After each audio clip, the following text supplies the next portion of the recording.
Shalom, les Koulam, depuis ce coin de France où nous nous trouvons en ce moment pour un certain temps encore. Et j'ai aujourd'hui un message qui sera assez court, hein, voilà.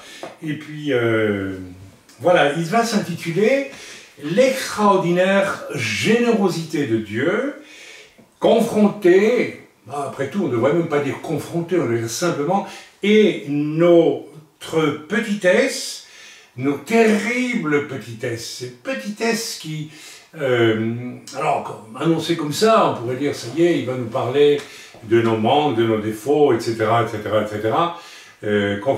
face à la grandeur de Dieu. Non, c'est pire que cela, parce que je vais parler de petitesse terrible, parce qu'en réalité, elle nous situe.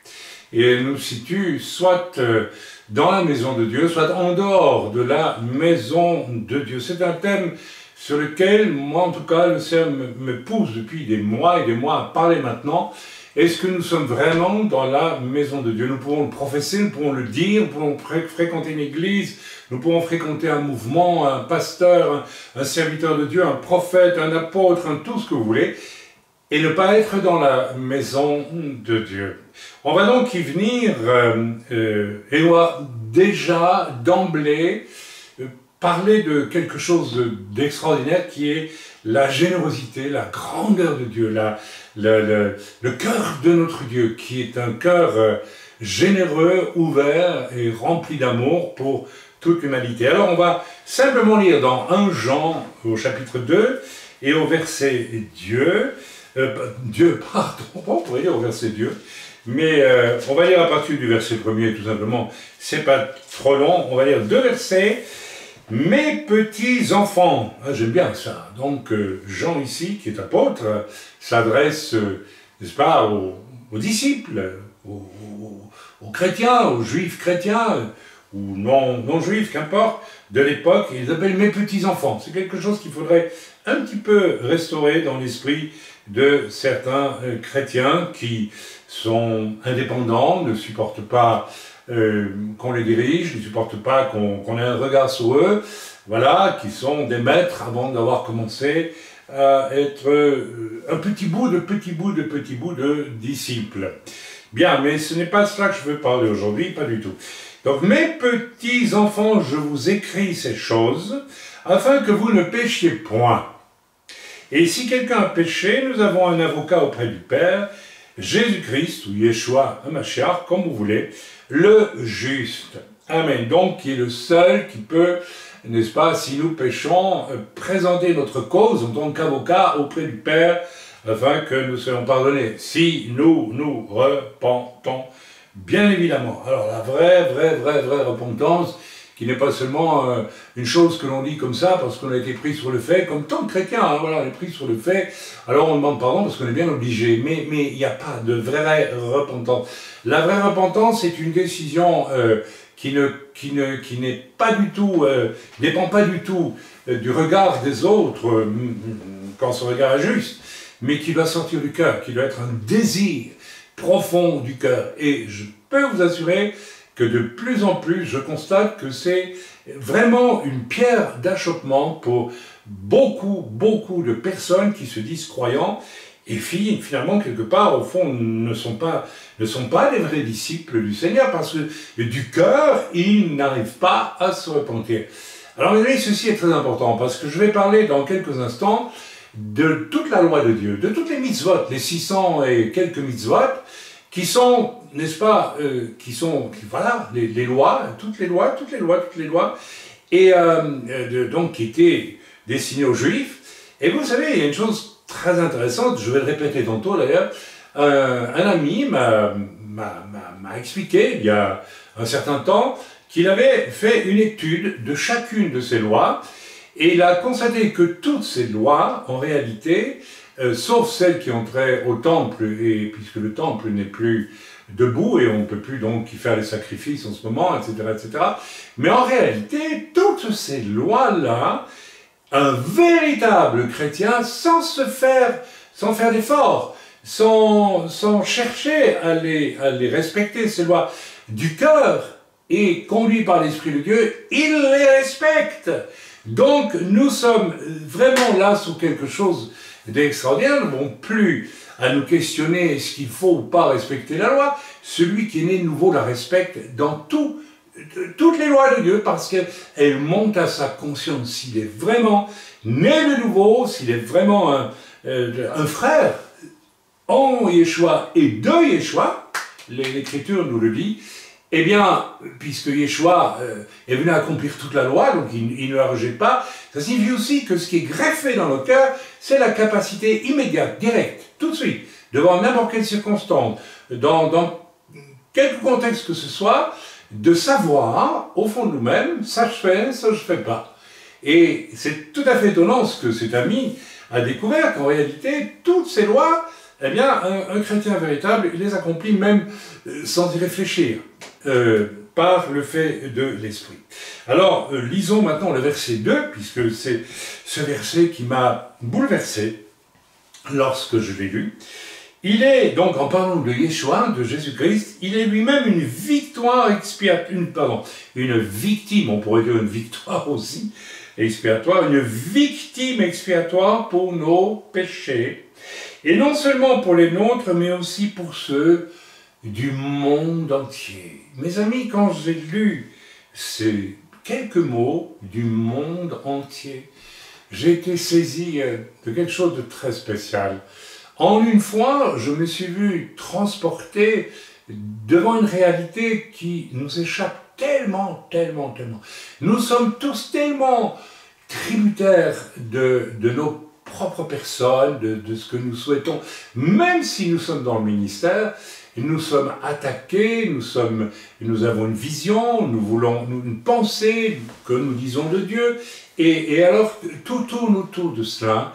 Mais soudain, j'ai réalisé que le Seigneur, lui, il a une vision bien plus grande. Il est un avocat pour nos péchés, mais aussi pour ceux du monde entier. Et soudain, je me suis dit, chaque fois que je pense à moi, c'est pas illégitime nécessairement que je pense à mon ministère, ou à ceci, ou aux gens dans l'œuvre, ou aux gens qui me causent des difficultés, des problèmes. Pendant ce temps-là, je ne pense pas au fait que Dieu aime le monde entier. Et j'ai été conduit à vivre une chose, je vous le dis honnêtement, je vais vous dire la vérité, que je n'avais jamais faite. Parce qu'on nous dit de prier pour les autorités, on nous dit de prier pour ceci, pour cela, mais je n'avais jamais réalisé que l'on pouvait, pourquoi pas, prier pour le monde entier. Alors, on va dire, mais quel prétentieux, voilà, qui prie pour le monde entier. Non, j'ai mis cette note que le Seigneur a répandue dans mon cœur, à savoir que le Seigneur aime le monde entier. Je me suis mis au diapason, et vous savez ce que j'ai fait? Eh bien, j'ai fait cette prière, j'étais dans ma chambre, et j'ai prié pour le monde entier. J'ai dit, Seigneur, je te prie, s'il te plaît, que ta grâce se répande bien plus qu'elle n'est répandue aujourd'hui. Tu es venu donner ta vie pour tous. Eh bien, que ce parfum de ta grâce se répande sur le monde entier. Et vous savez, je crois qu'il y a deux solutions. La Bible dit que la prière du juste est d'une grande efficace, ou que, alors évidemment, on pourrait dire que la prière de l'injuste ne vaut rien du tout, ne mène rien. Donc, j'espère que ma prière était une prière de juste et qu'elle a fait quelque chose. Et j'ai eu le sentiment, je vais vous troubler, j'ai eu le sentiment que, et j'espère que bien d'autres ont été saisis par Dieu pour prier de cette façon-là, ce jour-là, ou peut-être un autre jour, mais j'ai eu l'impression que cette prière était peut-être une petite pierre dans l'édifice, mais était importante. Alors je bénis le Seigneur parce que j'ai été transporté dans un grand bonheur à prier comme cela et à me dire que ça valait vraiment le coup de quitter son petit plan à soi et de penser au monde entier. Amen, le Seigneur est mort pour le monde entier. Donc j'ai prié ce 3 décembre de cette année à prier pour que Dieu, en Yeshua, étende son autorité sur le monde entier. Puisque le Seigneur est mort pour le monde entier. Donc je demande au Seigneur que l'honneur de Yeshua soit respecté, soit honoré dans le monde entier. C'est une expérience merveilleuse Un monde entier pourtant bien enténébré dans les jours où nous vivons. Mais après tout, peut-être est-ce la réponse à la fois la plus simple et la plus évidente peut-être, à tout ce que nous voyons autour de nous, qui nous montre que le monde s'enténèbre, et l'Église aussi s'enténèbre en certains de ses pans, et dans de nombreux pans de l'Église, s'enténèbre de plus en plus. Alors, eh bien, prions pour le monde entier. Et voilà, donc, voilà, nous sommes si souvent centrés sur nous-mêmes, et puis nous voyons aussi que tout va de mal en pis, mais voilà, il est peut-être bien de temps en temps d'élargir, et pourquoi pas jusqu'à l'extrême. Là, je suis devant une caméra, et la personne qui me filme peut actionner un zoom avant ou arrière. Donc voilà, si elle actionne le zoom avant, elle va se fixer sur moi. C'est ce qu'elle a fait d'ailleurs, un choix d'image. Hein. Et si elle dézoome la personne, eh bien, elle élargit la focale énormément. C'est pas le monde entier, mais ça peut être tout ce qu'il y a derrière vous, que vous voyez derrière moi ici. Pardon, tout ce qu'il y a derrière moi, pas derrière vous. Vous voyez, alors peut-être que nous devons, en ces temps si particuliers, où tout est fait pour nous centrer sur nous-mêmes, sur nos souffrances, parfois imaginaires aussi, et parfois très égocentriques, parce qu'elles peuvent servir aussi à ce que l'on soit centré sur nous, et non pas sur l'œuvre que le Seigneur veut faire. Mes amis, l'œuvre du Seigneur est annoncée dans ce passage de Jean. Le Seigneur est mort pour toute l'humanité, et nous devons élargir notre focale et être remplis de cet amour pour le monde entier. Le monde entier, je vais le croiser demain à travers Jacques, Paul, François, Abraham à Jérusalem, Israël, que sais-je, Joseph, ou bien Michael aux États-Unis, si j'y vais, que sais-je d'autre. Mais le monde entier est devant moi. Et est-ce que j'ai cette disponibilité de cœur à aimer le monde entier qui fait que toute personne que je vais rencontrer demain, qui fait partie du monde entier, je puisse vraiment être avec une large carrure de disponibilité, n'est-ce pas, comme celle du Seigneur peut-être, qui a aimé le monde entier.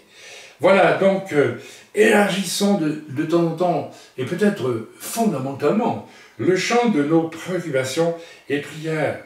Et encore plus quand c'est Dieu qui nous l'indique, comme ça m'a été indiqué en priant, n'est-ce pas, le 3 décembre, cela nous rappelle que Dieu a, lui, n'est-ce pas, une vision bien plus vaste et bien plus généreuse des choses. Nous sommes tellement centrés sur nous-mêmes. Vous savez, un des signes de la maturité chrétienne, c'est lorsque l'on se rend compte qu'on n'est pas au centre du monde et qu'on n'est qu'un... Tant mieux, on a été sauvés, mais après ça, tant de personnes considèrent à se vivre constamment comme le centre du monde. Et cet état d'esprit subjectif, au fond, pas objectif du tout, se répercute dans tellement de domaines. Vous savez, la raison pour laquelle les gens savent qu'il faut rester heureux, les 5 ministères, mais lorsque quelqu'un a un ministère, on le jalouse, eh bien, ou bien lorsque vous croisez une dénomination, je vais peut-être faire un message, je vous l'annonce à partir d'une fable de La Fontaine, le pot de fer contre le pot de terre. Le pot de fer parla un jour au pot de terre et lui dit « Sortons, allez nous promener ensemble ». Et le pot de terre hésite parce qu'il se dit « Oui, mais moi je suis en terre ». Et le pot de fer lui promet, c'est dans la fable de La Fontaine, « Je vais marcher à tes côtés et je te protégerai ».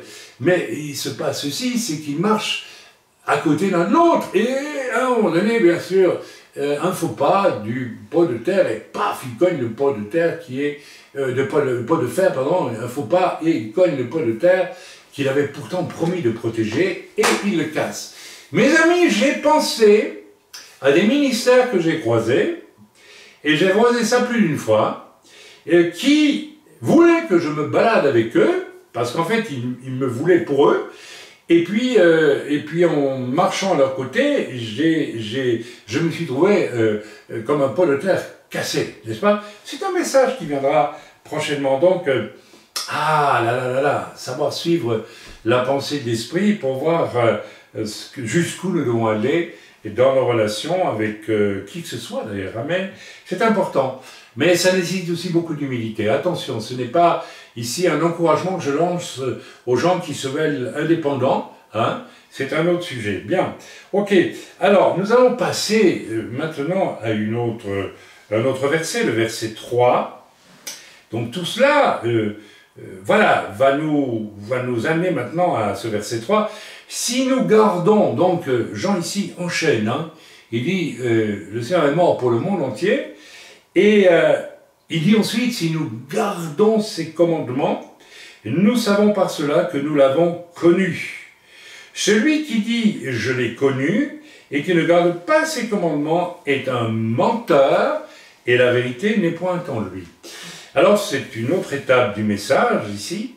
Si nous gardons, donc selon le verset 3, si il y a ainsi, nous gardons ces commandements, nous avons par cela, alors quels commandements? Eh bien tous les commandements. Il s'agit des fameux 10 ordonnances de la loi, mais en réalité, on peut admettre que c'est toute la loi.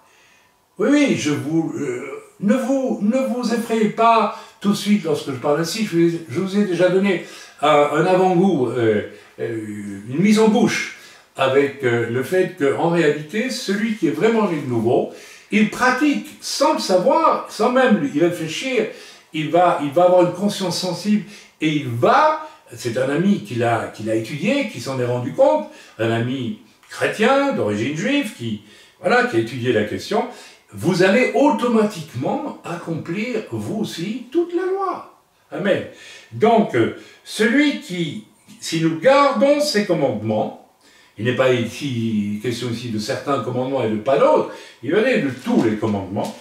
Nous savons par cela, c'est un peu révolutionnaire ce que je vous raconte, tout ça, ça cloue le bec, n'est-ce pas, à cette discussion inutile de la grâce contre la loi contre la grâce, et ça cloue le bec aussi à toutes sortes de dérives où l'on essaye, en milieu juif messianique, je vais y venir dans quelques instants, de pratiquer toute la loi, mais de le faire à force d'homme, alors que si l'on se contente de rester ce que l'on est, c'est-à-dire quelqu'un de sauvé, on va pratiquer la loi, sans même chercher à la pratiquer. Alors, c'est quand même incroyable, pas comme le diable nous emmène certaines personnes dans des directions effrayantes, leur disant, mais voilà, il faut absolument accomplir. Et alors, vous savez, vous lisez les 600 et des mitzvot, et puis vous réfléchissez tous les jours, il faut absolument que je fasse attention de ne pas transgresser, il y en a 600 et des, mes amis, alors que normalement, naturellement, vous le faites. Vous voyez comme, moi je trouve ça extraordinaire de se rendre compte de cela. Alors c'est à vérifier. Si nous gardons ces commandements, nous savons par là que nous l'avons connu. Qui? Nous l'avons connu qui? Mais Yeshua, tout simplement. Si nous gardons, donc ça veut dire, je vais relire le verset autrement, si vous avez connu Yeshua, vous gardez ses commandements. Sans problème. Yeshua a accompli la loi. Si vous l'avez connu, vous êtes devenu potentiellement comme lui, et la puissance de l'Esprit de Jésus en vous et le roi Hakodesh du Saint-Esprit vous habite, et vous allez, vous aussi, sans même chercher à le faire, mais parce qu'il y a en vous une sensibilité spirituelle qui fait que vous allez respecter les commandements de Dieu. Alors, c'est une bonne nouvelle, celui qui a vraiment connu Christ, le Messie. C'est le même mot, hein, Christ ou Messie. Je le fais exprès parce que vous savez, il y a tant de bêtises qui se pratiquent autour de simples noms, etc. J'en ai déjà parlé, je n'ai pas envie de revenir dessus. Le Messie, le Sauveur, il est donc aussi connu de lui. Donc, celui qui a vraiment connu Christ, le Messie, est aussi connu de lui. Et il a la loi de Dieu inscrite au fond de son cœur. Elle est gravée. Lorsque le Seigneur dit à Israël, je te donnerai non plus un cœur de pierre, ça ne veut pas dire qu'ils avaient un cœur de pierre, mais les tables de la loi étaient gravées sur la pierre, mais je vais te donner un cœur de chair, c'est-à-dire je vais graver sur ton cœur, et c'est ce que le Seigneur fait lorsque nous sommes sauvés par Yeshua. Que nous soyons juifs, que nous soyons païens, grecs, petchnek, tout ce que vous voulez, c'est la même chose. Les lois de Dieu sont inscrites dans notre cœur. Magnifique, magnifique. Amen. On nous l'a déjà prêché, mais certains... Alors, toutes les lois de Dieu. Ce qui veut dire aussi que lorsque nous lisons les 10 ordonnances, ce qu'on appelle les 10 commandements, les 10 ordonnances, appelez ça comme vous voulez, qu'importe, eh bien, on doit se poser la question pourquoi je ne les respecte pas du fond du cœur. Moi, vous savez, j'étais, comme tout le monde, j'ai accepté le Seigneur, puis j'ai grandi dans une église pentecôtiste, et bien sûr, on ne priait déjà plus d'idole, mais on faisait notre culte le dimanche, jusqu'au jour où Dieu m'a dit, au fond de mon cœur, un jour, et il y a de cela 25 ans, bientôt, ou à peu près, Chaim fait Shabbat.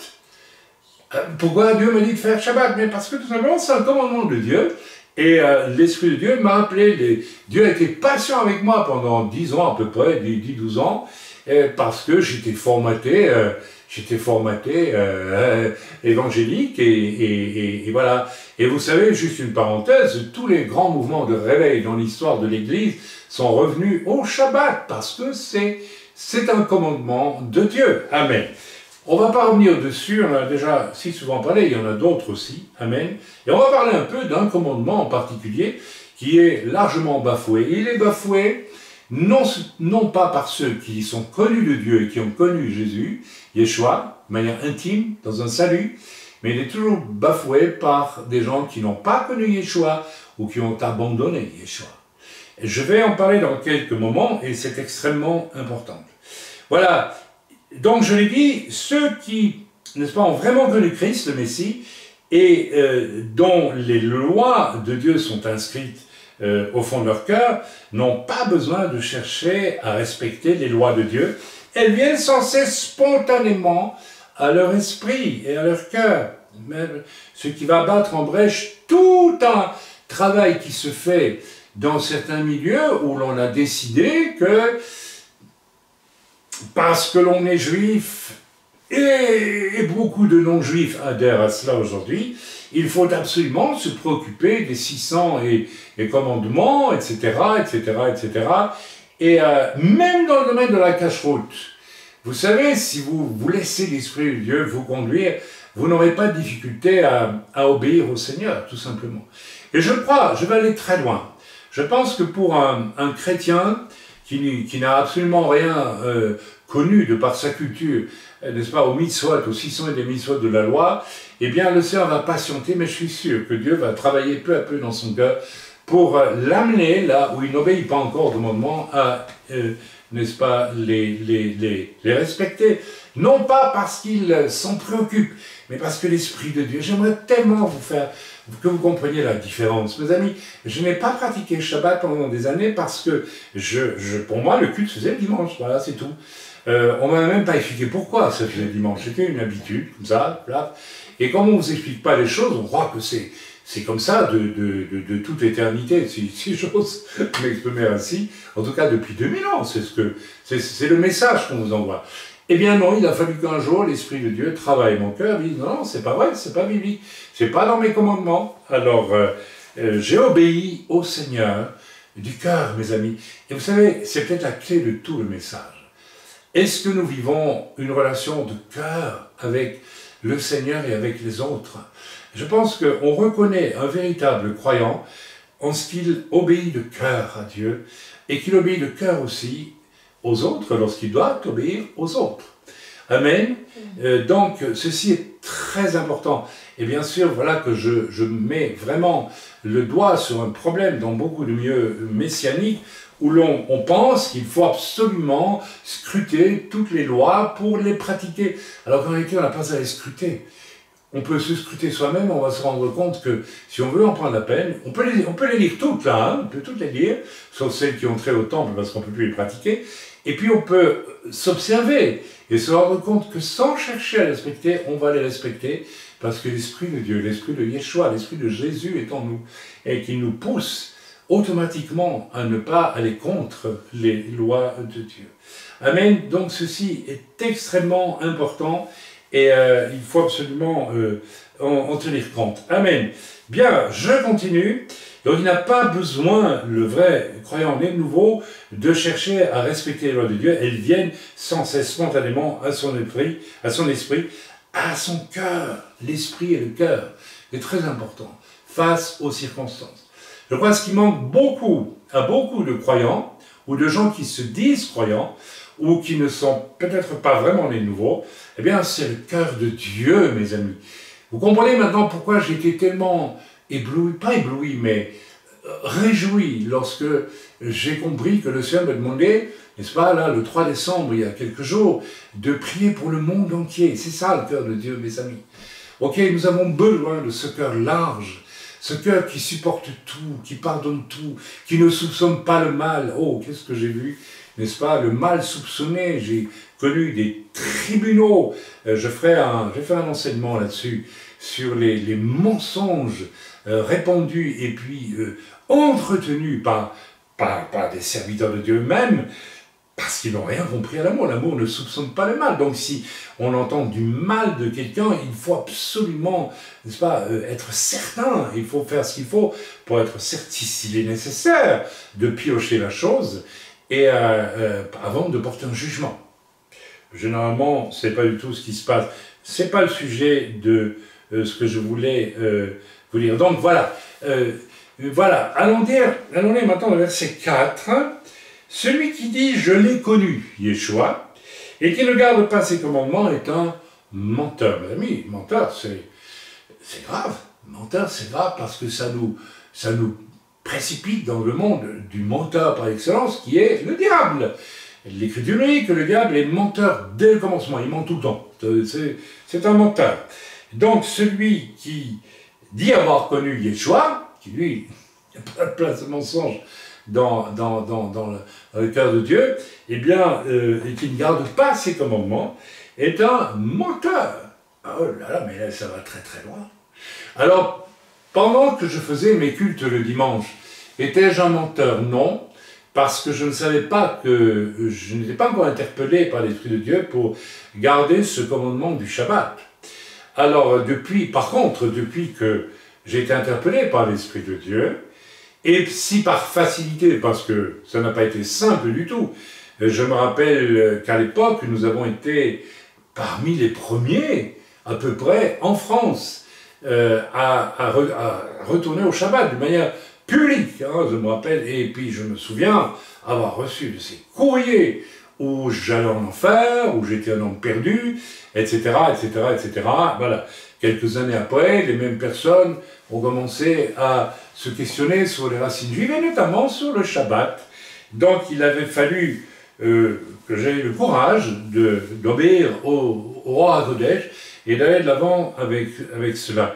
Si je ne l'avais pas fait, aujourd'hui, je serais un menteur, parce que j'aurais connu profondément et en accord avec l'Écriture, puisque c'est écrit que le jour du Shabbat est le seul jour consacré au Seigneur, que ce soit pour les Juifs ou pour tous ceux qui se convertissent en Yeshua. C'est écrit. Alors, bien, je ne vais pas revenir sur le sujet, hein, parce qu'on a déjà épuisé ça en long, en large, avec les versets bibliques qui démontrent que la position, n'est-ce pas, de l'Église avec le premier jour de la semaine et tout ce qui s'ensuit, tout ça est une construction, mais ne repose pas sur des réalités bibliques. Ok, parce que bon, on va faire bref. Si Yeshua avait vraiment voulu que l'on change du Shabbat vers le dimanche, rassurez-vous que pour modifier, n'est-ce pas, une loi, un commandement aussi important que celui-là, il y en a 10, eh bien, si en France on abolit une loi pour faire une toute nouvelle loi, ça se dit à la télévision, hein, on entend ça partout. Yeshua lui-même en aurait fait part. Bon, je ferme la parenthèse, je n'ai pas été un menteur. Voilà, celui qui dit qu'il l'a connu et ne garde pas ses commandements est un menteur. Donc mes amis, nous devons, si nous sommes, attention, si nous sommes nés de nouveau véritablement, que nous avons connu Yeshua, que nous sommes connus de Yeshua, les lois de Dieu sont dans notre cœur spontanément, sans difficulté, avec un peu de stress, qui est un bon stress lorsque l'Esprit commence à pousser sur notre cœur, ou bien nous parle, et nous dit, il y a ceci qui ne va pas dans ta vie, alors que nous avons l'impression que nous n'avons fait aucun mal. Eh bien, si nous obéissons, et que nous accomplissons alors une loi de Dieu, tout simplement, eh bien, nous sommes vrais. Amen. Mais pour ça, il faut une obéissance, il faut une nouvelle naissance véritable, et ensuite, il faut une obéissance du cœur et d'esprit. Et nous pouvons peut-être aussi, je ne sais pas, naître de nouveau et commencer à mentir, c'est-à-dire à nous écarter de l'obéissance que nous savons devoir avoir au fond de nous-mêmes. Amen.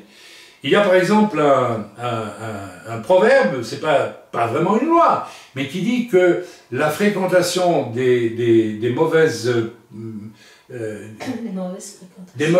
fréquentations corrompent les bonnes mœurs. Mes amis, c'est un verset très clair concernant ce qui peut nous arriver à tous. Nous pouvons fréquenter, laisser tomber la barrière de prudence avec des gens, même dans l'Église, qui sont corrompus, et nous corrompre nous-mêmes. Vous allez me dire, mais il n'y a pas une loi de Dieu. Si, on peut tirer une loi de Dieu, de les mauvaises fréquentations corrompent les bonnes mœurs, eh bien, fuis.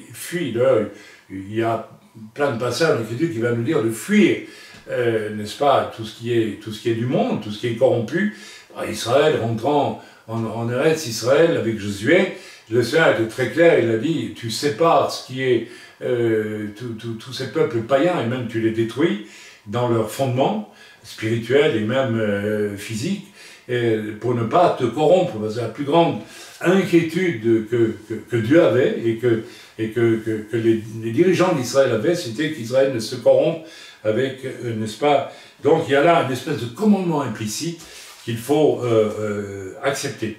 En d'autres mots, certains bafouent du cœur un ou plusieurs commandements, et selon Paul, et au fond le bon sens, n'est-ce pas, celui qui bafoue un seul commandement, qu'il sait devoir respecter du cœur, non pas parce qu'il s'efforce de le respecter par des moyens humains. Je reviens là-dessus, c'est très important, parce qu'il y a plein de milieux aujourd'hui où l'on veut absolument, à bras humains, à force humaine, arriver à respecter tous les jours les 600 et les mitzvot. C'est de la folie, c'est absolument impossible.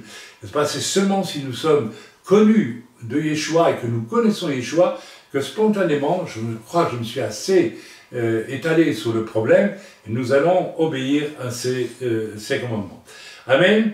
En fait, il bafoue, donc, alors je l'ai dit, n'est-ce pas, les milieux messianiques, malheureusement, sont particulièrement atteints par cette terrible erreur. Ils commencent à dire, je vais respecter, je vais me faire juif, plus juif que juif, et je m'éloigne, que je le veuille ou non, de la manifestation spontanée et bénie et bénéfique pour ma vie de l'obéissance aux lois de Dieu, par Yeshua et en Yeshua. Je vais donc m'éloigner de ce don gratuit c'est Jésus qui me donne la force, très simple et pas très compliquée d'ailleurs, d'obéir à tous ces commandements, spontanément, sans même faire d'effort, un peu comme une conduite de voiture tout à fait souple et aisée. Voilà, je sais que là il y a un tournant, si je ne tourne pas, je vais dans le mur, mais vous imaginez, vous prenez la route avec votre voiture et vous étudiez tout le parcours. Et vous voyez tous les endroits où vous devez tourner, les endroits où vous devez vous arrêter, les feux rouges, bon, là, il y a du verglas, et vous commencez à étudier tout. Et avant de partir, vous commencez à étudier. Bon, là, je dois faire comme ça, là, je dois faire comme ça, là, je dois faire comme ça, là, je dois faire comme ça, là, je dois faire attention parce que parfois, il y a les policiers qui sont là, et puis, bon, parce que ça n'a rien à craindre. C'est un peu ça que font certains aujourd'hui. Vous imaginez la route que vous allez faire, vous allez devenir fou. Parce que vous allez louper fatalement quelque chose. Et vous serez tellement crispé, à l'idée de faire ceci bien, et puis 3 km plus tard, ou 1 km plus tard, de faire encore ceci bien, etc., que vous allez certainement louper les radars et vous serez flashé. C'est une image parfaite de ce que certains vont aujourd'hui. Ils veulent respecter absolument la loi, et en fait ils se font flasher, parce qu'ils ne peuvent pas. Donc, ils sont flashés, et puis alors, pardon Seigneur, j'ai pas respecté tel commandement, et j'ai été flashé. Donc, je trouve que c'est une belle image, ce que je suis en train de lâcher là. Alors que spontanément, le Seigneur voudrait, n'est-ce pas, que nous vivions relax. Alors, prends ta voiture, mon frère, ma soeur, et conduis calmement sur ta route chrétienne, en Yeshua HaMashiach, que tu sois juif ou pas juif, et puis, automatiquement, tu vas voir, n'est-ce pas, tel kilomètre, il faut tourner, et puis ça tourne beaucoup, parce qu'il y a même un panneau qui t'indique que ça tourne très fort. Donc tu te tracasses pas. Ok, tu n'as pas besoin d'étudier tout ça à l'avance. Au moment même, eh ben, tu obéis, et hop là, tu décélères, tu ralentis, tu prends ton... Et puis tu réaccélères dans le virage, et tu continues ta route. Voilà, donc, prenons la route, la vraie route, qui consiste, voilà. Donc, certains, n'est-ce pas, bafouent, nous allons un peu nous arrêter maintenant à ceux qui bafouent. Et pourquoi ils bafouent les commandements du Seigneur? Eh bien, tout simplement, ils ne lui appartiennent pas, et sont donc menteurs en disant lui appartenir. Il n'y a rien à faire. À partir du moment où je l'ai déjà explicité, n'est-ce pas, c'est en cela qu'ils sont, bibliquement parlant, menteurs. Amen. Alors, un des péchés, un des plus répandus, des plus banalisés aujourd'hui, n'est-ce pas, mais qui fait partie pourtant des 10 ordonnances, n'est-ce pas, des 10 commandements ou ordonnances, appelez ça comme vous voulez. Il y a des gens qui chipotent là-dessus, moi, écoutez, ça a été gravé sur les tables de la loi pour Moïse et pour le peuple d'Israël, donc on va dire les commandements, voilà, etc. Ou bien, bon, appelez ça ordonnance si vous voulez, qu'importe. Eh bien, il y a donc, il y a une chose extrêmement importante, on peut considérer que les 10 commandements, n'est-ce pas, c'est quand même disons, la partie la plus forte de toute la loi, et qui est d'ailleurs résumée par Yeshua lui-même en 2 commandements: tu aimeras le Seigneur ton Dieu de tout ton cœur et ton prochain comme toi-même. Et c'est vrai que ça rassemble, ça réunit toutes les 10 commandements, et au fond, toutes les mitzvot, n'est-ce pas, qui sont les ordonnances pour Israël. Amen. Alors, nous allons lire maintenant dans Exode, au chapitre 20, si j'ai bon souvenir. Voilà, le Seigneur m'a conduit ainsi pour parler d'un commandement qui est largement bafoué aujourd'hui, et je pense qu'il est grand temps de se poser des questions sur les personnes qui bafouent, et qui sont-elles, et ce commandement, et qui sont-elles, et pourquoi sont-elles? Il faut les situer. Ce sont des gens en réalité apostasiés qui vont bafouer ce commandement que nous allons lire maintenant. Donc Exode 20, versets 16 et 17. Et ça va tendre le cou une fois pour toutes au problème de la calomnie et de la médisance. Vous allez voir comment.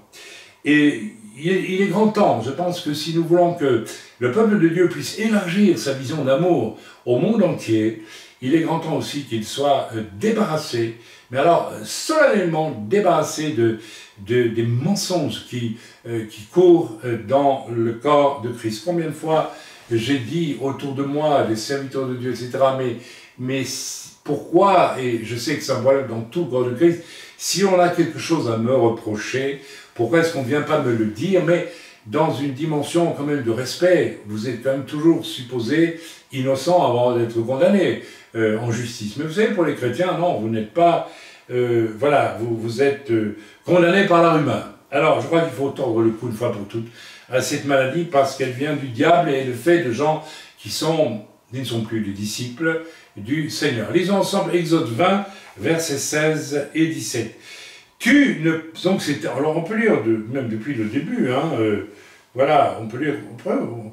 Alors ce sont les 10 ordonnances, on ne va pas les lire toutes, hein, mais on arrive ici à une des dernières, hein, si ce n'est pas la dernière, non, voilà, il y en a encore 2, c'est l'avant-dernier commandement des 10 commandements, ordonnances données par Moïse au peuple d'Israël et à toute l'humanité en réalité. Trouvez-moi une église qui ne reproduit pas dans ses statuts les 10 commandements, hein, pourtant ça a été donné à Israël. Alors pourquoi pas les autres mitzvot d'ailleurs. Tu ne porteras point de faux témoignages contre ton prochain. Tu ne porteras point de faux témoignages contre ton prochain. Verset 17. Tu ne convoiteras point la maison de ton prochain. Tu ne convoiteras point la femme de ton prochain, ni son serviteur, ni sa servante, ni son bœuf, ni son âne, ni aucune chose qui appartienne à ton prochain. Tu ne convoiteras pas non plus son honneur. Parce que, avec mon épouse, nous avons observé une chose, que lorsque nous avons été criblés par le mensonge et la calomnie, il y avait toujours à la base un phénomène de jalousie. Je vais faire une mise au point prochainement parce que je pense que mes fils y ont droit sur la fameuse affaire de la commission anti-secte belge où une personne, n'est-ce pas, a absolument menti en plus de 10 points, je pense, et en cachant dans le même temps ses propres méfaits, du vol et des choses comme celle-là, et tout ça pour détruire délibérément, ouvertement, ma réputation. Et puis en réalité, derrière tout ça, il y avait de la jalousie. Je vous le démontrerai. Et chaque fois que vous avez de la calomnie, vous pouvez être certain, absolument certain qu'il y a de la jalousie derrière. Et donc, quand on est jaloux, qu'a fait Caïn lorsqu'il a vu que le sacrifice de son frère était agréé? Il a tué son frère. Mes amis, la calomnie, c'est un meurtre. Et c'est ce que Caïn a fait avec son frère. Il l'a calomnié, mais de toute façon, il est allé jusqu'au bout directement, il l'a tué. Mais en réalité, ce que les jaloux veulent faire, c'est vous tuer. Ils ne vous supportent pas parce que vous avez une belle famille, vous avez un beau couple. Moi, on me l'a fait, vous savez, absolument. Je me suis rendu compte de ça parce que je ne pouvais pas imaginer un instant que c'était possible, mais je m'en suis rendu compte avec le recul. Et lorsque mon ministère fonctionnait avec des signes et des prodiges de Dieu cette fois, la jalousie est venue aussi. J'ai vu ça en Italie, vous savez, voilà, j'ai vu ça, bref, un peu partout où je suis allé. Il est très rare que la jalousie ne soit pas quelque chose qui intervienne entre croyants et entre serviteurs. Surtout si vous avez un ministère roi et si un ministère béni, alors là, vous pouvez vous attendre absolument à tout. Donc tu ne convoiteras point la maison, etc. Tu ne convoiteras rien qui appartient de ton prochain et tu ne convoiteras pas non plus son honneur. Il y a des gens déshonorés dans l'Église et ce sont ceux-là qui calomnient, qui ont des vies qui ne sont absolument pas honorables, et ça j'ai connu aussi. Une personne, je me souviens, jeune pasteur en Belgique, une personne qui a commencé à fricoter avec le monde de façon impure, n'est-ce pas?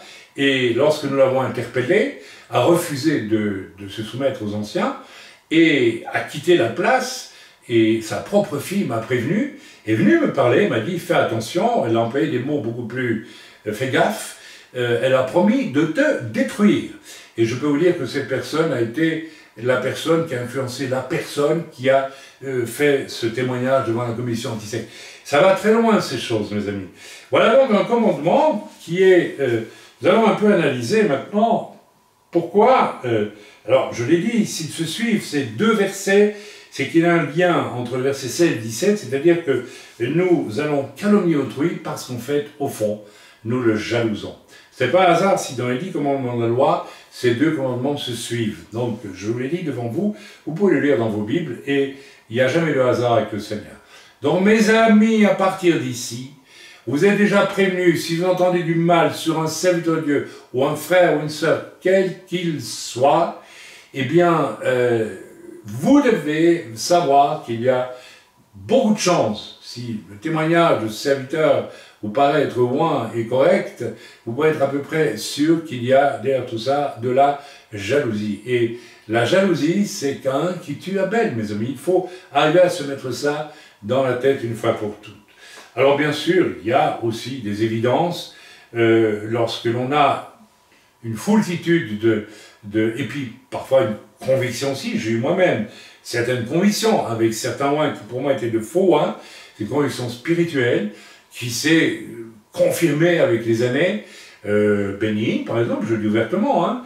Donc ce n'est pas calomnier que de parler lorsque l'on a tellement d'éléments, quand quelqu'un a donné toute une série de fausses prophéties et que les enquêtes, les véritables enquêtes ont prouvé, n'est-ce pas, enfin bref, qu'il a commis vraiment pas mal de choses qui n'étaient pas claires.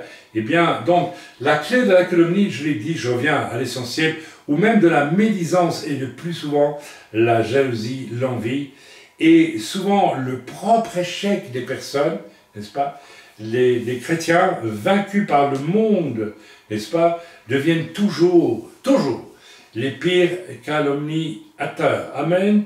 Ok, donc je vous demande donc de réfléchir à tout cela encore pendant que...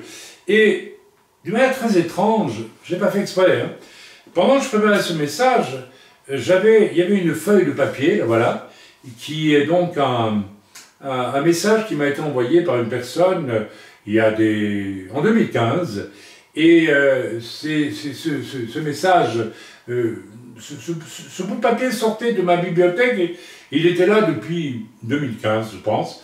Et puis, le Seigneur m'a dit, tire ça et lis-le.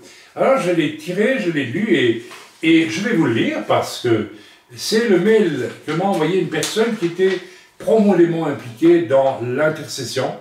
Et voilà ce qu'elle m'écrit. Voilà, cher Haïm, je me tiens dans la prière, l'intercession et le jeûne. Je te soumets ce que j'ai reçu en priant.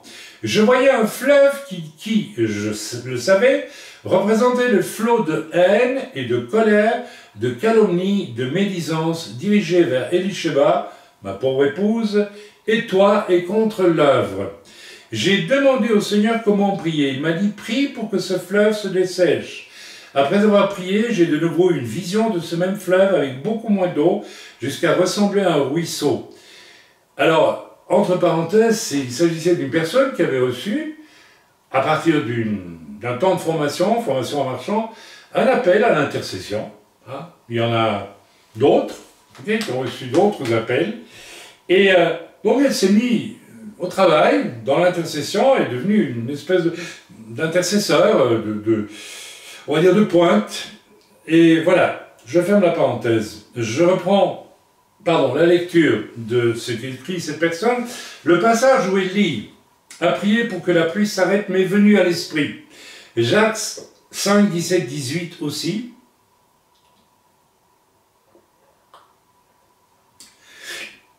Pardonnez-moi, heureusement mon épouse a préparé un verre d'eau parce que lorsque j'ai le hoquet, bon, vous avez compris. Voilà, alors Jacques 5, 17, 18, Élie était un homme de la même nature que nous. Il pria avec instance pour qu'il ne plût point, et il ne tomba point de pluie sur la terre pendant 3 ans et 6 mois. Puis il pria de nouveau, et le ciel donna de la pluie, et la terre produisit du fruit. Leurs prières avec instance vont dessécher ce fleuve de calomnie, et jusqu'à assécher la source de tout ce déferlement. Un autre, donc, ceci était évidemment diffusé, puis cette personne était un intercesseur de pointe, et bien était diffusé dans les réunions de prière de notre œuvre. Un autre passage dans Ésaïe pour confirmer, Ésaïe 44, 26, 27, « Je confirme la parole de mon serviteur et accomplis le conseil de mes envoyés qui dit de Jérusalem, elle sera habitée, et les villes de Juda, elles seront rebâties, et je relèverai leurs ruines, qui dit à l'abîme, sois desséché, et je taillerai tes fleuves. » Et la personne met tout ça bien en gras. Oui, dit de Cyrus, il est mon pasteur, il accomplira toute ma volonté, en disant à Jérusalem, sois rebâtie, et au temple tu seras fondé. Venant d'un endroit où nous avions été appelés comme apôtres, pour essayer, et ceci va rejoindre le second message que je vais donner aujourd'hui, parce que ce message va s'enchaîner sur un deuxième message que je vous demande d'écouter dans la foulée. Et venant de... Ceci a un rapport avec ce que je vous lis ici, vous comprendrez pourquoi, et dans le message. En tout cas, je vais vous parler du nom nouveau que j'ai reçu, Chaim Goel, puisque j'ai reçu, je ne sais pas, je n'ai pas su si je devais mourir de rire ou bien me poser la question, ai-je affaire à des fous ou à des gens profondément détraqués. J'ai entendu les explications concernant ce nom qui va vous faire dresser les cheveux sur la tête. J'y viendrai dans le deuxième message. Donc, ce nom, en fait, je vais déjà le dévoiler, signifie, c'est une phrase, ce nom, et c'est un nom nouveau que j'ai reçu de manière tout à fait biblique, hein, dans une étape de mon jeune ministère déjà, et il signifie celui qui va rechercher, racheter, mais pas dans le sens de sauver, racheter, récupérer les vies. Amen. J'y viendrai tantôt. Donc au cours de mon ministère, j'ai été systématiquement en plus d'être un évangéliste, d'avoir été prophète, etc., etc., j'étais orienté toujours vers des groupes très difficiles, qui étaient égarés, qui étaient en difficulté, ou vers des circonstances de combat spirituel tout à fait exceptionnelles. Voyez mon livre Keila, tome 2 pour cela, etc., etc. Et c'est mon appel. Et j'ai vécu donc j'étais au contact de gens très difficiles à stabiliser, à amener vraiment, etc., etc. Alors, à l'époque, j'avais été appelé comme apôtre par un groupe informel qui était construit sur des choses pas très justes, et même un peu spéciales, dirons-nous, venant je ne dirais pas le nom de l'endroit. J'ai vu une lance envoyée vers Eddie Sheva et toi, parce que ces gens, bien sûr, eux aussi, à un moment donné, ont, certes, une personne dans ce groupe, et même deux, ont amené un esprit d'impureté et de scandale auquel j'ai résisté, et les personnes, finalement, se sont rebellées et ont entraîné tout ce groupe dans lequel j'avais commencé un travail de restauration, etc., etc., et tout ce groupe s'est, n'est-ce pas, retiré de notre autorité apostolique, et évidemment, la calomnie, la haine. Donc il y avait là une personne qui vivait quasiment en concubinage à mon insu, et lorsque je l'ai appris, eh bien, je lui ai dit, mais il faut arrêter ça, c'est pas possible. Et évidemment, je manquais d'amour, de compréhension, et alors que je savais que le bonhomme qui avait créé cette situation avec une femme était en réalité un séducteur, il était connu pour être ce genre de personne. Mais bon, bref, ils n'ont pas accepté d'obéir au Seigneur et aussi au serviteur, qui est là pour ça, et aux anciens, parce que nous prions en général quand il y a des difficultés dans des groupes comme cela, et donc ils se sont retournés contre nous. Hein. Alors ce qui vient de là-bas reçoit en priant la personne qui priait pour nous, cette spécialiste de l'intercession, cette personne, haine, colère, etc., et du même ordre que ce que Saül ressentait pour David, selon 1 Samuel 19, surtout les versets 8 à 10, etc., etc., etc. J'ai vu aussi des personnes de cet endroit, je ne cite pas le nom, comme dans une maison en ruine après une guerre sombre. Ils semblaient pauvres, démunis comme s'ils étaient morts. Je ressens que leur attitude et leur choix de persévérer dans cette rébellion et dans le reste, c'est-à-dire la colère et la médisance et la calomnie me concernant, est comme un suicide spirituel qui ne réalise pas encore. Je prie, dit la personne, et intercède également pour la protection de tous et pour la protection du centre à tous égards. Amen, le centre à Yerushalayim. Donc voilà, et effectivement, cette personne a vu juste parce que tout ce groupe est allé dans une espèce de destruction et de mort spirituelle extrêmement sombre. Je n'en dis pas plus. Alors c'est, voilà, donc une personne qui est dans l'œuvre, qui, pensons-nous, a connu Jésus-Christ, Yeshua, qui est connu de Yeshua, et puis qui, un jour ou l'autre, eh bien, n'est-ce pas, reçoit dans la prière que je suis jalousé, qui est au courant des péripéties de calomnie que j'ai connues, qui a vu tous les éléments qui démontrent que tout cela est mensonge, et voilà que soudain, cette personne va abandonner d'une façon étonnante l'œuvre, et au fond retourner dans le monde, tout simplement, et soudain, elle va reprendre alors à son compte un des pires mensonges répandus sur mon compte, mensonge qu'elle savait être un mensonge, mais qu'elle ne voulait plus accepter comme étant un mensonge. Ça devenait... Alors, ça vous paraît incroyable, et c'est ainsi. Puisqu'elle avait quitté l'œuvre, elle nous a dit à l'époque qu'elle ne quittait pas le Seigneur, mais la preuve nous a été donnée qu'en fait, elle a quitté le Seigneur, et, n'est-ce pas, elle reprenait, elle, à son compte, alors qu'elle a intercédé donc 2 ans auparavant, 2 ou 3 ans auparavant, n'est-ce pas, contre tout ce qui était fait dans les ténèbres contre mon ministère. Voilà qu'à son tour, elle tombait dans le piège de la calomnie et de la médisance, Et on doit se poser la question, comment est-elle passée d'un état à un autre état, d'une façon aussi violente? Eh bien, écoutez, c'est très simple.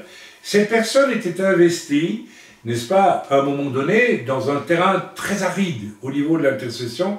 Je ne dirais pas où, ça ne sert à rien, c'est pas utile. Dans une action de pointe du point de vue de la prière, qui était son appel. Et elle n'obtenait pas des résultats assez rapides à son goût. Amen.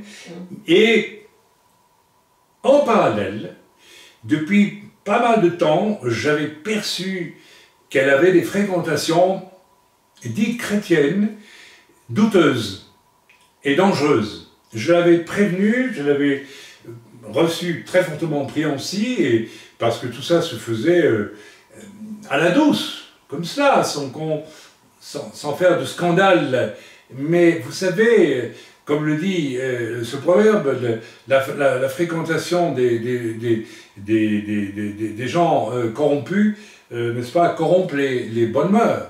Et c'était en train de ce qui était en train d'arriver à cette personne, qui fréquentait une personne qui en réalité, n'est-ce pas, trafiquait avec le monde, et c'était clair, on le savait, amen, et qui se disait chrétienne. Donc il y avait là deux éléments, il y avait une tentation, il y avait une fréquentation charnelle qui peu à peu la ramenait vers le monde, et il y a eu aussi, n'est-ce pas, une rébellion, une jalousie.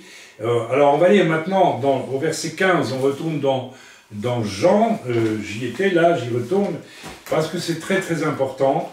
Et ce que je vous raconte là, c'est pas de gaieté de cœur, mes amis, mais il le faut, parce que tout cela peut vous guetter du jour au lendemain aussi, et vous devez prendre garde, parce que si vous affectionnez le monde vous vaincra, et vous deviendrez, par la force des choses, des ennemis, même de ceux que vous avez aimés, ou que vous avez dit aimer, avant d'être, comment vais-je dire, corrompu complètement par le monde, au point d'y retourner tout en vous disant toujours chrétien. Vous savez, c'est systématique. C'est ce que j'ai vu presque systématiquement. Et là, ces gens ne vont pas vous dire, moi j'ai abandonné le Seigneur. En fait, s'ils abandonnent le Seigneur, parce que quelque part... Voilà, alors lisons le verset, donc dans 1 Jean chapitre 2, à partir du verset 15, « N'aimez point le monde, ni les choses qui sont dans le monde. » Donc n'aimez point le monde. Et vous savez, là aussi, c'est un grand commandement que quelque part, que c'est la plus grande des mitzvahs peut-être, c'est de laisser en nous l'Esprit de Dieu, nous être sensibles lorsque nous sommes au contact du monde. Et c'est-à-dire que l'on doit se mettre une capuche sur la tête, des lunettes noires, et s'enfermer dans sa cave pour ne plus voir le monde. Non, n'est-ce pas? L'Écriture nous dit, vous n'êtes plus du monde, mais vous êtes dans le monde, et vous devez vivre dans le monde.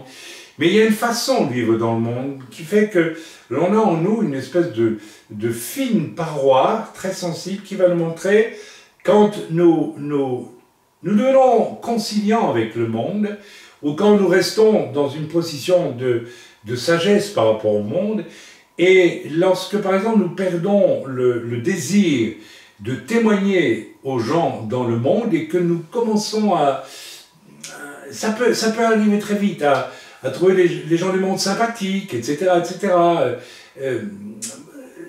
On peut entrer dans un bistrot, si l'on est sur la route et qu'on doit s'arrêter, boire un café, on fréquente le monde, mais on peut y rester un peu trop longtemps et commencer peut-être à entendre des conversations qu'on n'aurait pas entendre et ne pas avoir le courage de se lever, de sortir. Dans ce cas-là, on est en train de retourner vers le monde, on est en train de rendre au monde sa place dans notre vie. C'est là que les choses doivent se vivre avec une sensibilité, non pas avec des règles religieuses qui sont, n'est-ce pas, qui nous font croire que nous sommes spirituels et que nous sommes saints, alors que c'est la présence de Yeshua en nous qui nous fait saints et rien d'autre, mes amis. Amen. N'aimez pas le monde ni les choses qui sont dans le monde. Si quelqu'un aime le monde, allez, moi j'aime pas le monde, oui, mais Je vous l'ai dit, ça commence par j'entends une chose, je ne vais pas entendre et je ne me lève pas pour dire stop, je ne veux plus entendre ça. Vous savez, il y a 2 ans environ, un artisan qui travaillait dans cet endroit, n'est-ce pas, il était jusque-là très poli, a eu soudain une parole vis-à-vis de mon épouse qui était carrément, typiquement franchouillarde et impure. Que devais-je faire? Je l'ai interpellé. C'est-à-dire que j'ai prié et ça m'a dit « attends demain ». Et le lendemain, je n'ai même pas besoin d'interpeller, il est venu présenter ses excuses. Mais je lui ai dit, heureusement vous êtes venu présenter vos excuses, autrement je vous aurais demandé de reprendre tous vos outils et de sortir de cette maison, je n'aurais plus voulu. Et il était absolument confus. Donc là, il y avait une césure très nette, il était hors de question. Vous savez, moi j'ai connu l'exemple d'une personne qui a fait toute sa vie une dépression nerveuse parce qu'à l'âge de 15 ans, un homme à peu près chrétien, n'est-ce pas, venait dans la maison de ses parents pour acheter du bois. Ça se passait dans un pays où il y a beaucoup de bois. Et de fil en aiguille, un peu plus intime avec la famille, un jour a pris la fille, une jeune fille de 15-16 ans dans ses bras, et n'est-ce pas, a tourné dans la pièce en disant « mais Dieu n'existe pas ». Vous imaginez, et le père n'a pas bronché, un chrétien soi-disant, n'est-ce pas, n'a pas bronché. Pourquoi? Parce que le monsieur lui achetait du bois. Et bon, vous savez, vous avez là l'exemple. Et cette jeune personne a été traumatisée à vie. Et à vie, et est entrée dans une dépression qui dure peut-être toujours aujourd'hui d'ailleurs. Pas parvenue à l'aider d'ailleurs, je dis franchement, parce qu'elle était tellement marquée par... Voilà, un homme qui se disait chrétien, qui en réalité était un homme qui vivait avec les choses du monde et qui était prêt à toutes les concessions pour le monde, tout simplement. Dans ce cas-là, c'était le monde de ses sous qu'il recevait en vendant son bois. Amen. Voilà, on continue la lecture. Car tout ce qui est dans le monde, la convoitise de la chair, ouais, on y est en plein là, la convoitise des yeux et l'orgueil de la vie ne vient point du Père, mais vient du monde. Et le monde passe, et sa convoitise aussi, mais celui qui fait la volonté de Dieu demeure éternellement. Je peux vous dire que la personne dont je viens de vous citer l'exemple, et qui était un intercesseur, est retournée dans le monde parce qu'elle fréquentait une personne dont je lui avais demandé de ne plus la fréquenter de manière aussi en dehors des réunions, amen, parce que cette personne était problématique, et avait été prise d'ailleurs en flagrant délit de péché solide. Et il est dit ici, pas la convoitise de la chair. Pas le monde, c'est la convoitise de la chair. Or, c'est cette jeune personne qui a amené la convoitise de la chair dans le cœur de cet intercesseur et finalement lui a fait quitter, n'est-ce pas, l'Église. Amen. La jalousie tournée, il y avait 2 choses. Donc, il y avait ici, cette personne n'a pas accepté de devoir continuer à prier, estimant qu'elle avait déjà suffisamment prié, que voilà, il faudrait des résultats, mais en réalité son cœur était déjà animé par les convoitises du monde, donc elle projetait ses convoitises dans son appel à la prière, et elle aurait voulu tout de suite des résultats. Vous savez, la convoitise de la chair veut des résultats immédiats. Il n'y a personne qui dit « je serai adultère dans 50 ans hein ». Généralement, quand on a envie d'être adultère, c'est tout de suite, n'est-ce pas? Ou quand on a envie de faire quelque chose de mal, eh bien c'est tout de suite, c'est pas dans 20 ans. Donc, elle avait projeté quelque part son état d'esprit de convoitise, avait pris corps dans son travail d'intercession, dans son appel d'intercession, et elle s'était rendue jalouse de Dieu, quelque part, elle était jalouse du fait que Dieu ne l'exauce pas rapidement comme elle l'aurait voulu. Alors, la jalousie tournée contre Dieu était possible aussi car l'amour du monde a peu à peu, malgré des avertissements, n'est-ce pas, repris place dans le cœur de cette personne. Alors, frères et sœurs, je vous en ai dit assez sur ce problème de la calomnie, n'est-ce pas? Je vous demande maintenant d'écouter le message suivant que je vais enregistrer dans quelques instants et qui sera intitulé eh bien, une merveilleuse œuvre du Saint-Esprit, la réception d'un nom nouveau par un serviteur. Je vous ferai une courte introduction biblique qui vous montre que c'est tout à fait possible. L'Apocalypse l'annonce, celui qui vaincra, je donnerai un nom nouveau, une pierre blanche et de la manne cachée. Et c'est ce qui m'est arrivé il y a pas mal d'années, comme c'est arrivé probablement à d'autres aussi.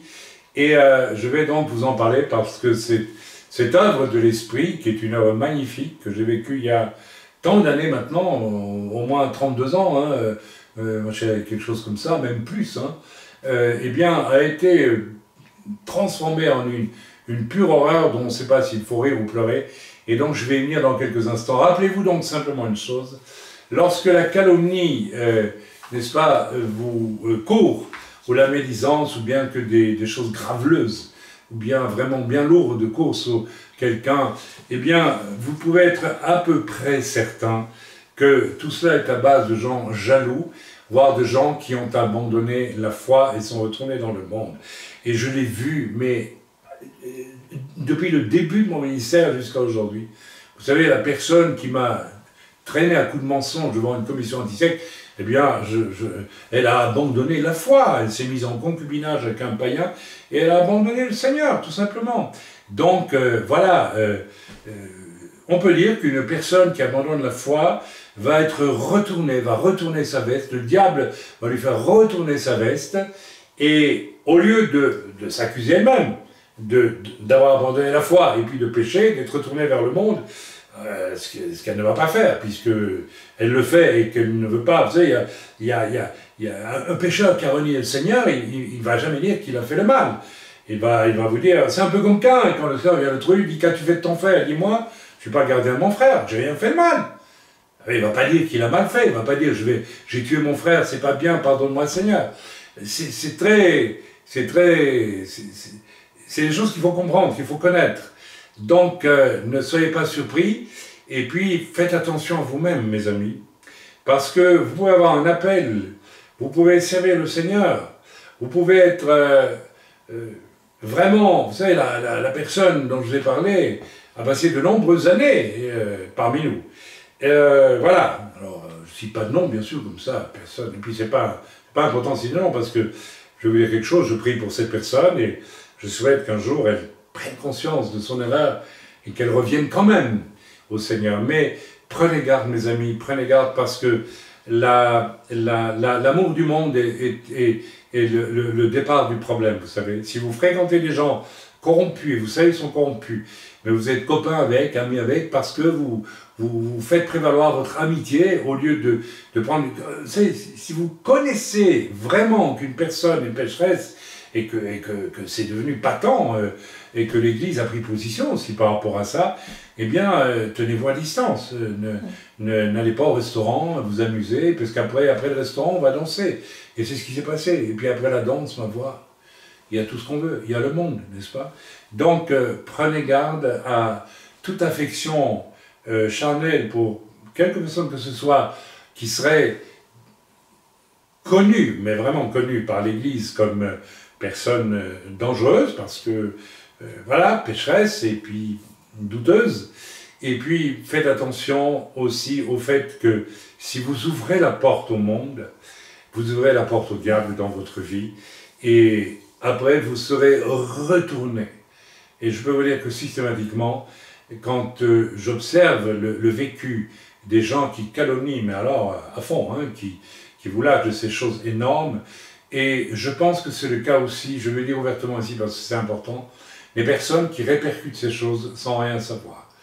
Alors, c'est plus que certainement des gens complètement déchus de la foi et extrêmement malsains et dangereux. Il y a donc des gens qui envoient des choses mauvaises, et puis graveleuses, et lourdes, et épaisses, et évidemment grotesques. Vous savez ce que j'ai entendu sur moi quelquefois, c'est absolument hallucinant. Et puis il y a les gens qui vont se repaître de cela et s'en servir. C'est un univers de personnes malsaines, et je vous invite à vous séparer de ces gens, à ne pas les... et avoir le courage aussi, ce que peu ont, lorsque vous entendez quelque chose, d'avertir la personne qui est accusée de ceci ou de cela, J'ai connu une seule personne, j'essaie de me souvenir, hein, qui a eu le courage de le faire, ce qui m'a permis, moi, d'interpeller la personne qui relâchait sur mon compte des choses complètement fausses, et de l'amener à se repentir.